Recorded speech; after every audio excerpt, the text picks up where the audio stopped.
with that being said, then there's the other realm of competing that does not actually get talked about very often, and I personally have experienced myself with the frustrations. Competing is also not very honest. It's very political too. So a lot of us get into it not knowing what's really going on in the competing world, and so unfortunately so many competitors resort to going to unnatural methods to achieving their desired look. You know, you see a lot of these competitors go from these small shoulders, smaller legs, smaller butt, to these capped shoulders, to this booty and these legs within months, but they're maintaining a very lean physique the whole time. Now, as I've discussed many times in many of my videos, and just the physics, the science behind how your body works, especially for women, it's physically impossible to put that amount of muscle on and stay that lean in a short period of time. Now, what I'm referring to is we start going into steroids and illegal substances to help you achieve this goal. You might hear like some of this is, oh, this is the more safer drug than this one, and the side effects are less with this one. You're still adding hormones to your body, you're still adding something unnatural to your body. There are going to be side effects eventually, and it can be in so many different forms. A lot of these competitors are resorting to this, and those who actually compete for long periods of time end up being on steroids and on these hormones for a long period of time, because they're jumping from one show to the next to the next to the next, and they need to maintain that lean physique and maintain that muscle. Even though you're on all this stuff, you still have to work hard, you still have to train, you still have to do cardio, you still have to be on your diet. You can't just go crazy. Those that do end up just gaining a lot of fat. They just get really puffy and big. But just the physics and the science behind how your body works, anytime you try to gain muscle, you need a surplus in food, you need to increase volume and weight in your training, and for a specific period of time. And to naturally do that, it's only going to be in small increments over 6 months to a year. And it's not going to be as significant as some of these people who are using these hormones and these steroids. When you're trying to put on muscle, you're going to gain fat. That is just the natural, that's the physics, that's how your body works. You're going to gain fat. It doesn't matter. For women, we're not naturally supposed to be below a certain body fat for a period of time. Then you go into the whole body types. So we have the ectomorph, we have the mesomorph, we have the endomorph. Now, the ectomorphs naturally are going to be lean all the time. Doesn't matter. They can eat tons of food, they can do all this stuff. So a lot of people might throw, oh, body type into, I just have a fast metabolism. But those people who do have fast metabolisms have a very hard time putting on muscle. Very hard time. If you watch my body type video, I go into that and I discuss that.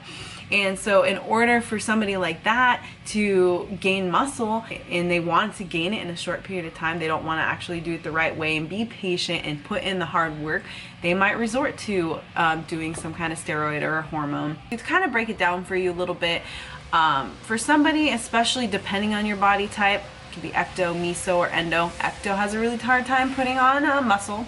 Meso has a little bit easier time putting on muscle, but also gains fat really easy. And then endo tends to gain fat really, really easy, but has a harder time putting on muscle. So depending on your body type, kind of where you might be a little bit of each or fall into one of those categories, that's going to play a huge role in the time frame that for you to gain muscle. I know from my own experience, I do gain muscle easy, but it's taken me years to achieve a specific muscle growth in certain areas. It didn't take me like 3 months. That is physically impossible as a natural athlete. You want to take it upon yourself, you can go in and study and actually research this, do the science and understand the physics of your body and how that works. Working so hard, I'm following this, I'm doing this, but I'm not achieving anywhere near what this person's achieving. They've gained this amount of muscle this fast, but they didn't gain any fat. Like, what's wrong with me? You start getting all these like pressures, these frustrations, you feel overwhelmed, you start losing motivation.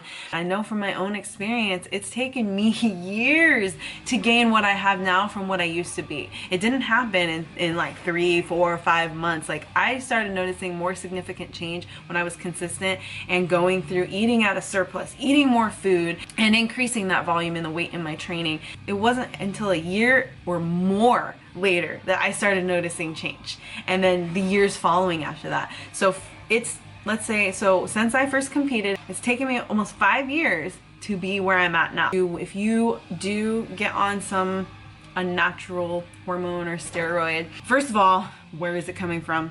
You know, it's just like any other drug, you know, that we get on the street. You know, sometimes things are mixed together and it could have a really bad ingredient in it, can really affect you in the wrong way and do some serious damage. For a woman, you're gonna mess with your hormones, it's gonna mess with adrenals, it's gonna mess with cortisol, it's gonna mess with everything.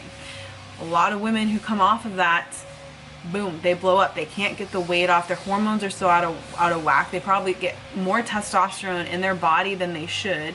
More testosterone can lead to you looking more manly. It can change your jaw structure. It can change your physical appearance. So you start looking more boxy and sharp, like a man would.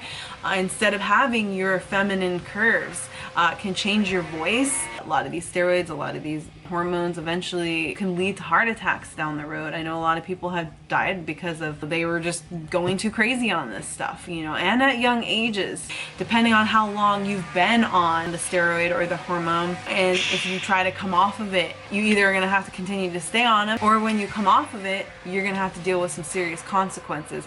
So why even go there? Why even touch that stuff? I mean, I don't even get it. I mean, why not just put in the work, be healthy, live a long life, and then you can be in your 40s and 50s and not have to worry about something you did, you know, affecting you in the long run.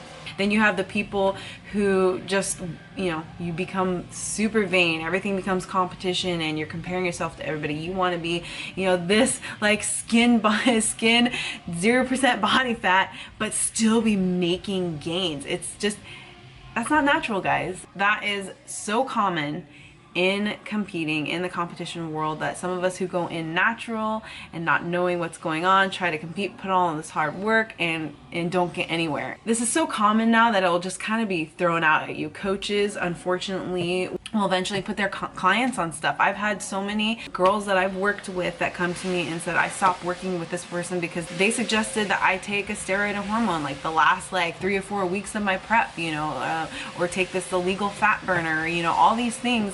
And it scared them, you know, and this is happening more than you know. And you get the people who get the pressures on, they have to look a certain way all the time, and so they do start resorting to these unnatural methods. And it's sad that we just like let ourselves conform and get sucked into that. And unfortunately, natural is not very popular these days.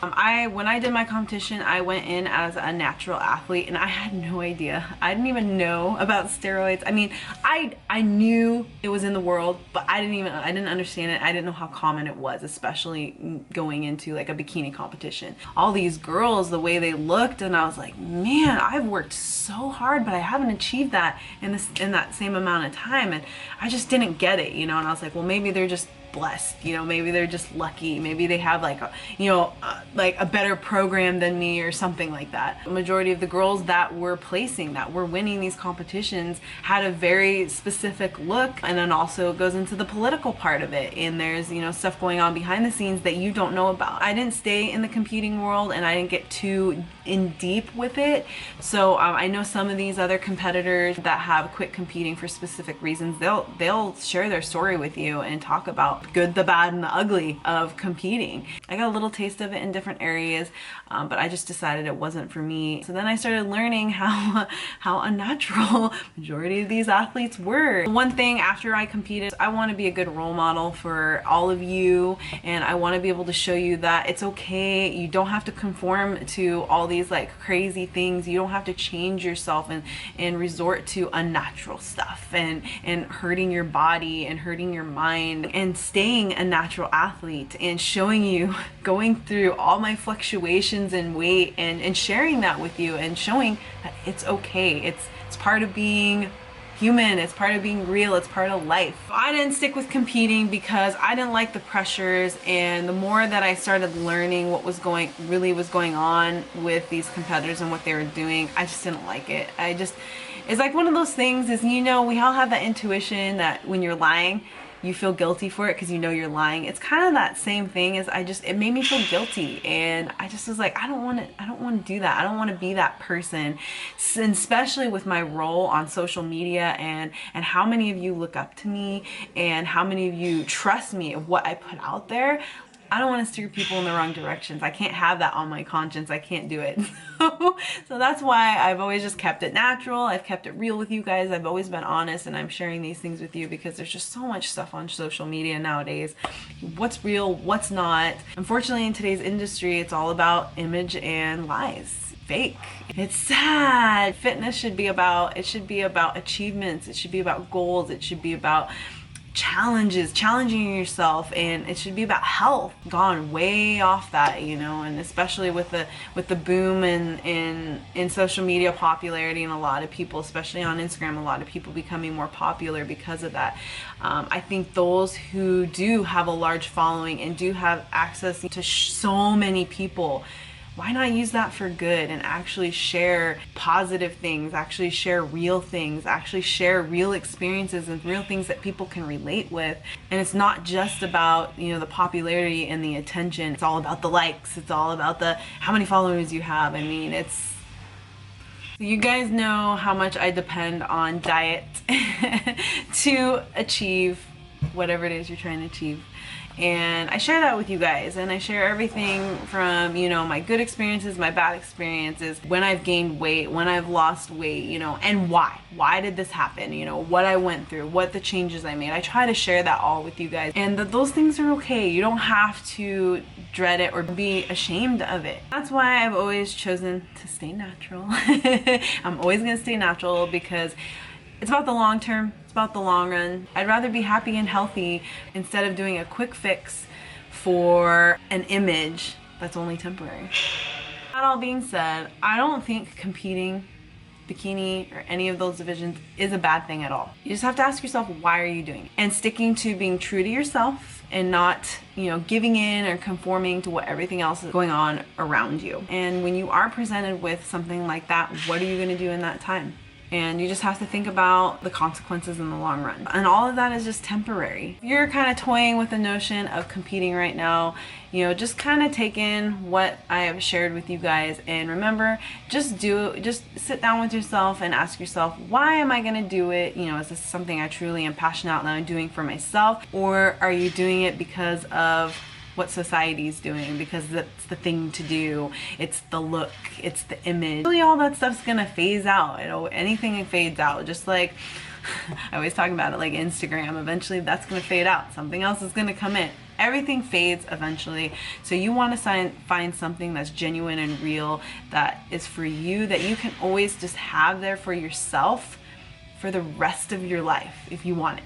You guys have seen I've done quite a few different things over the years because I'm just always chasing something new, and it's for me. It's not because I'm like, oh, everybody on social media is just doing this specific way. I'm always just kind of sticking my toe in different things, just trying different things, because there's a whole world of stuff. And you know, it's just truly being passionate about it, and if you truly love it, and that you're gonna want to keep doing it every single day. And that's kind of what I'm sharing with you guys, and you know what this video is kind of about. If you want to compete. Just be careful not to fall into and succumb to the easy routes and the unnatural things, and you know, you just try to keep it as real as you can with yourself. You know, keep it real. Stick to your morals, always be true to yourself. Hopefully you guys found this video informative and it kind of helped you with the whole competing realm. Hopefully I was able to touch base in a lot of areas to help you guys understand a little bit about that. If there's anybody out there who have personal experiences they want to share, please comment below for others, you know, please share it. I want to know too, because like I said, I only competed the 2 times and then I got out of it because some people who have more experience and have done more shows and who have experienced the negative side of competing, please share that. And even the positive side if you've kept it positive. But if you guys like this video, please like it, share it for you know, any of other people out there who are, you know, curious about competing in the world of competing. And subscribe to my channel if you haven't subscribed. But more videos, especially more video requests coming, so if you guys do have any videos that you specifically want to see, let me know. But I will see you guys on the next video. I love you guys, mwah, and thank you for tuning in.